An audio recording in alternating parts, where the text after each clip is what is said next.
पहले इस कुंडली देश में राजा राव दुर्ग का हुक्म चलता था। वो बहुत खूबसूरत दिखता था, लेकिन पता नहीं क्यों उसकी मूछें नहीं बढ़ी। इसीलिए वो रोज नींद से जाकर शीशे के पास खड़े होकर नकली मूछें लगाता। गांव में आता था। उसके मूछें असली वाले मूछ है, ये लोग यकीन करते थे।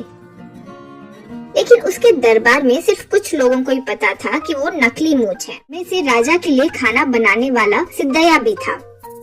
सिद्धैया राजा के लिए मनपसंद खाना बनाता था। Chicken biryani, chicken fry, mutton fry, मछली की सब्जी, ऐसे कई प्रकार के पकवान बनाता था।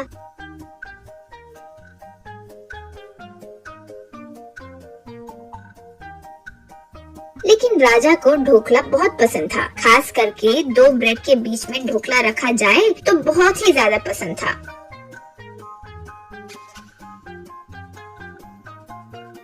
वही नहीं, खाना परोसना भी रसोई सिद्धैया का ही काम था।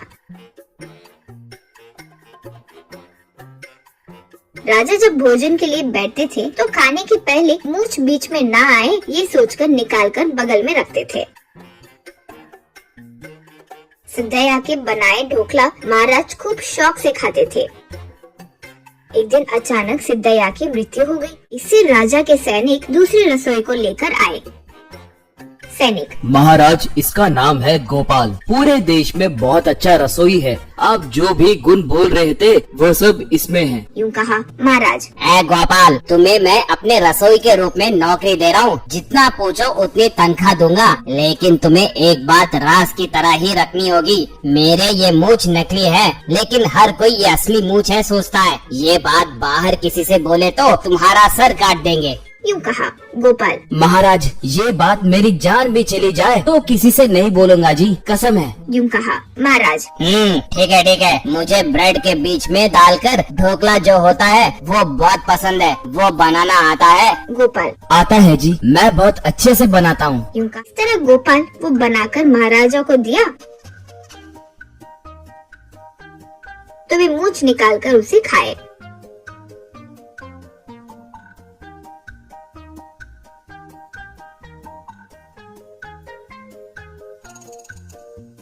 इस तरह रोज स्वादिष्ट खाना बनाकर राजा को देता था।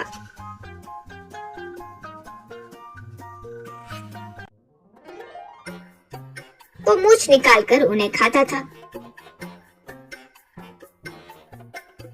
एक दिन महाराज के पास एक चित्रकार आया। वो: महाराज, मैंने कई राजाओं के चित्र उतारे हैं। आप इजाजत दे तो आपका भी चित्र बनाऊंगा। यूँ कहा। महाराज ठीक है कहकर अनुमति दिए। वो महाराज के सामने खड़े होकर उसे देखकर चित्र बना रहा था।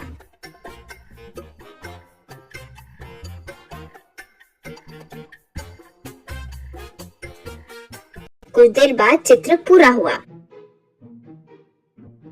महाराज देखे तो उनके चेहरे पर मूछ नहीं थी। इससे महाराजा को गुस्सा आया। तब वे मन में: मेरी मूछ नहीं है, ये बात इसको कैसे पता चली? शायद वो गोपाल ही बता दिया होगा। अब इसे मार दिया तो बेकार में लड़ाई होगी और पड़ोसी राज्य में भी मेरे मूछ के बारे में पता चल जाएगा। यूँ सोचकर: तुम जो चित्र बनाए अच्छा है, ये लो बहुमान। एक और बार हमारे देश में वापस मत आना, ये मेरा आदेश है। यूँ कहा। वो चले गया।